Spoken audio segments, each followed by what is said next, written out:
Well, greetings everyone, and welcome back to the Bond Geek podcast. I am your host for this podcast. My name is Henry Stevens, and everyone, just thank you so much for joining us here. This is going to be a very much a quick off the cup episode. I just want to talk about the big news that's going around today, which is all based around Brit actor Aaron Taylor-Johnson potentially taking over the role, being offered a contract to play James Bond for Bond 26 and beyond. And I thought, you know what?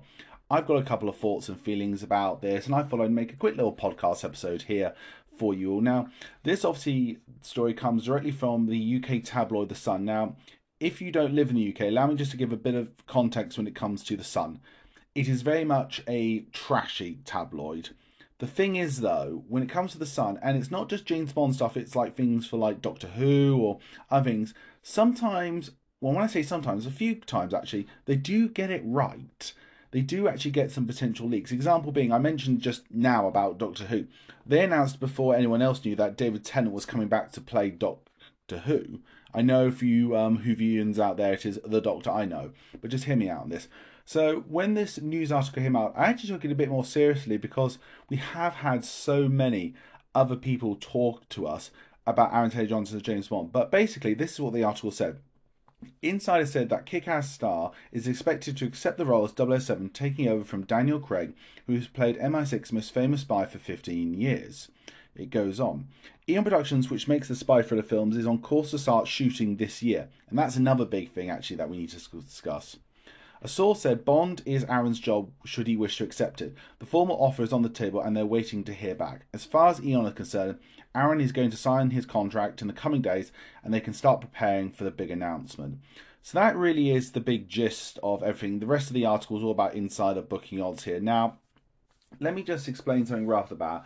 I have been very much open in the YouTube channel, and this is the first time I've really mentioned it here on the podcast, about the fact that I really, really want Henry Cavill as James Bond. I am a massive, mahoosive Henry Cavill fan. I love the actor Henry Cavill. He's great in my opinion.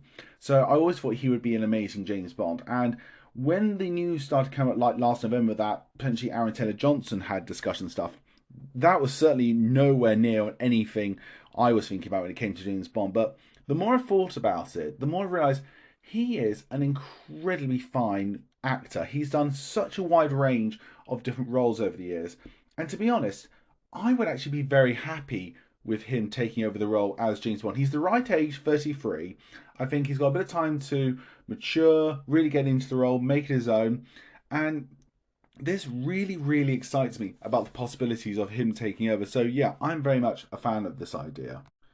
Now, yes, we do have to take, as I say, this whole article with a pinch of salt. As again, I said, this is from this tabloid, The Sun.